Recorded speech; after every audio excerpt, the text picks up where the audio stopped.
ESPN Deportes. Breaking news into First Take this morning out of the NFL. The NFL has fined the Falcons $250,000 and defensive coordinator Jeff Ulbrich $100,000 for failing to prevent the disclosure of confidential information distributed to the club in advance of the NFL draft. Okay, RC, I will start with you. Your reaction? Yeah, I think this has to be done by the NFL. When you look at just all of the prank calls, but now a coach's son is calling an NFL hopeful, NFL draftee on the most important day of his life, and that is with the intention of being mean. That is with the intention of it having a negative effect. When you are in charge of this sort of sensitive information, it is your job to keep it confidential. And I think Jeff Ulbrich, being at his home, may have gotten too comfortable, but what this incident shows us is you never can be. You never can be in a situation where you have this sort of information and you don't protect it with your life, because this is not only your career, but this also affects many other people. Yeah, I mean, what it comes down to, right, the league always talks about they want to safeguard the integrity of the game, right? And they want to safeguard information like this that they don't want getting out to the general public. Obviously, this is the general public. This is the man's son. And so I think there's two. It's kind of a twofold thing. It's like, one, this kind of information cannot be accessible to people in your family because they don't have any business having it, you know. And then number two, what if this would have who's to say that his son couldn't potentially, or someone else couldn't potentially have access to any other kind of information that Jeff Ulbrich has that would compromise the integrity of the Atlanta Falcons, what they're trying to get done as a football team. I mean, there's a lot of different layers to this. So I think what they're trying to say is, hey, look, you better be more careful now. Going forward, coaches, you better be more careful, especially if, you know, you have some sensitive information like that laying around your house. What would be interesting is to hear the conversation that he had with his son about this. Because this is a 21-year-old young man who did this. This isn't some 14, 15-year-old. Yeah, it's a disaster with the kid, 100% right. Oh, why the Falcons getting the $250,000 fine? I mean, Ulbrich had the number. The Falcons are not supposed to give it to Ulbrich?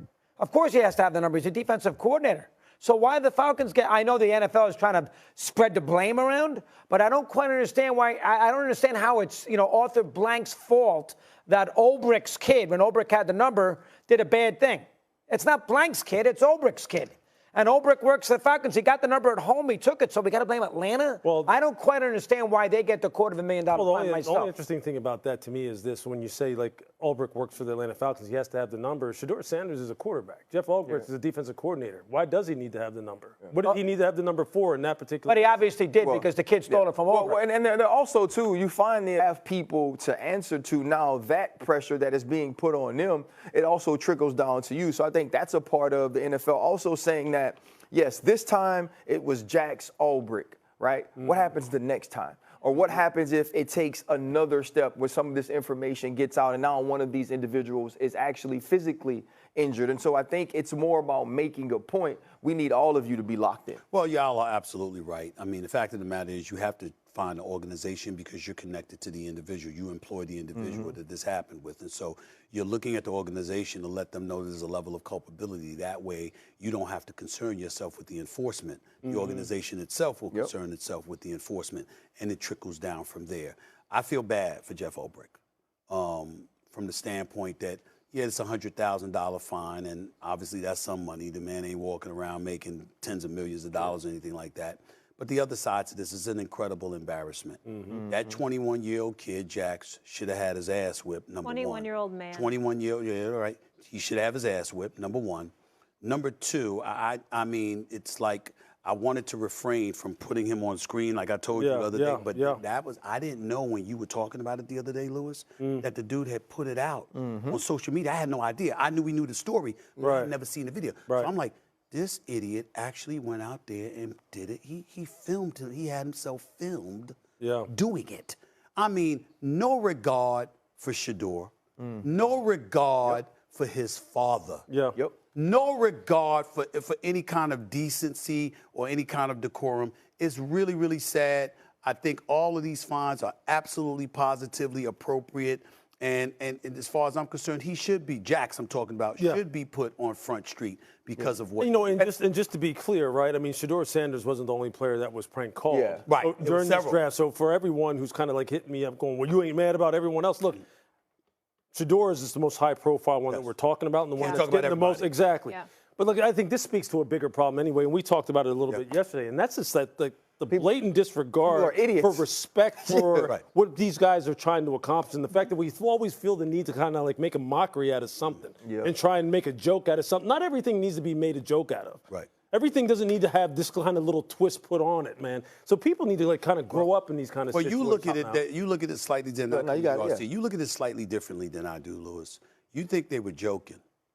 I think they were intentionally trying to hurt him. Agreed. Well, I'm using the word joking loosely. I mean, of course, you're doing something that's just because remember, look, and I went back and I watched the video, and remember what Jack said to him. You know, New Orleans Saints and Mickey Loomis. You know, I know you're looking forward to us. Well, it ain't gonna happen today.